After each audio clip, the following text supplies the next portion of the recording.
علم ایک ایسی دولت ہے اور قرآن کریم کی تعلیم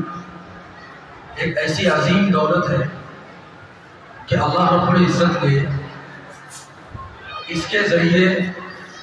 ایک انسان کو دنیا کے ہر چیز پر، ہر مخلوق پر، حتیٰ کہ فرشتوں پر بھی اللہ رب العزت نے ان کو فوقیت دی۔ قرآن کریم میں اللہ رب العزت فرماتا ہے وَعَلَّمَ آدَمَ الْأَسْمَاءَ كُلَّهَا ثُمَّ عَرَضَهُمْ عَلَى الْمَلَائِكَةِ فَقَالَ أَنْبِئُونِي بِأَسْمَاءِ هَؤُلَاءِ إِن كُنتُمْ صَادِقِينَ قَالُوا سُبْحَانَكَ لَا عِلْمَ لَنَا إِنَّكَ أَنْتَ الْعَلِيمُ الْحَكِيمُ کہ اللہ رب العزت نے حضرت آدم علیہ السلام کو جو علم دیا تھا اس کو انسانی عظمت بتانے کے لیے فرشتوں کے سامنے پیش کیا اور کہا کہ یہ جو علم ہم نے حضرت آدم علیہ السلام کو دیا ہے وہ کیا علم ہے؟ انبئونی باسماء ہؤلاء، تم اس کے متعلق مجھے بتاؤ، اس کے متعلق مجھے خبردار کرو کہ ان کو ہم نے کیا علم دیا۔ حضرت جو فرشتے تھے اس وقت انہوں نے کہا قالوا لا علم لنا الا ما علمتنا، کہ اللہ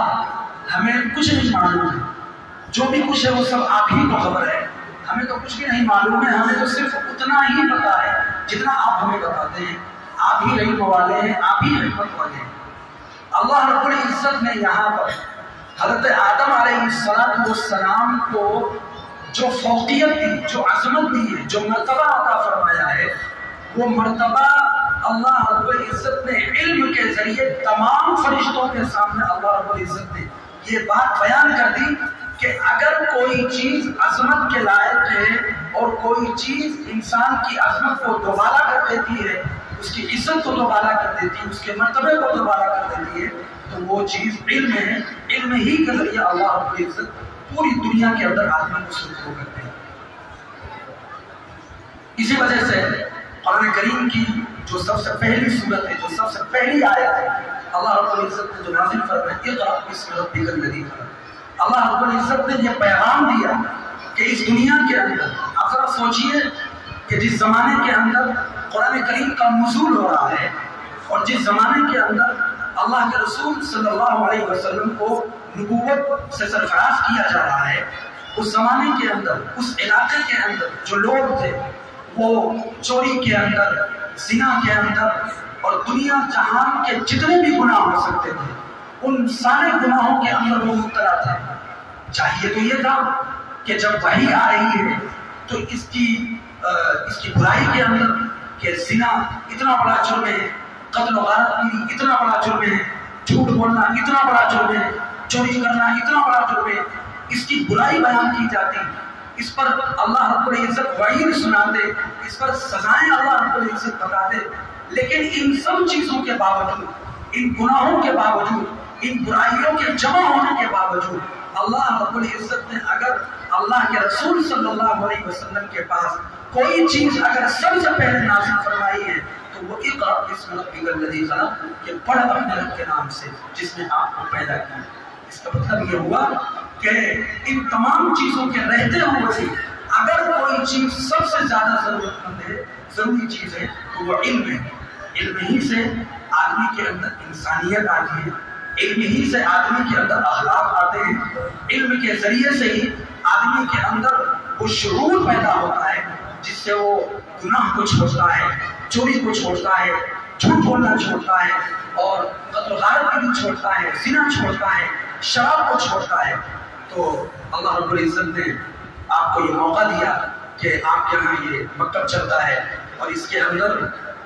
آپ کے پاس ایسے حضرات موجود ہیں، ایسے علماء موجود ہیں اور حضرت مفتی صاحب کی قیادت آپ کو یہاں پر آپ کے لیے موجود ہے۔ تو آپ کے سامنے جن بچوں نے قرآن کریم مکمل کیا، یہ آپ کے لیے اس دنیا اور جہان کے اندر بلکہ ہر وقت اس سے بڑی نعمت آپ کے لیے کوئی نہیں ہو سکتی۔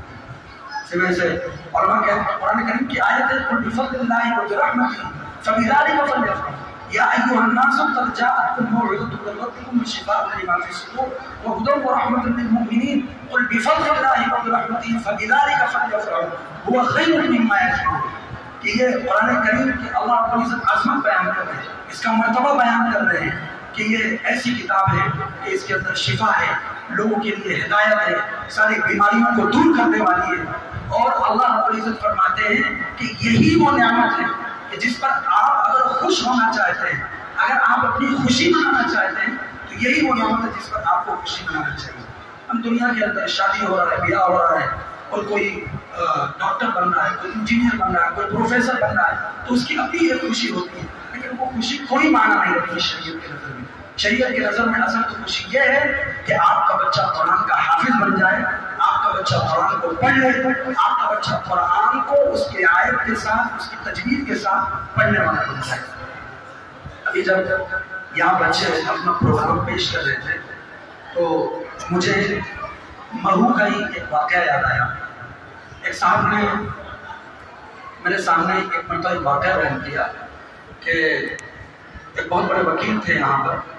انہوں نے اپنے بچے کو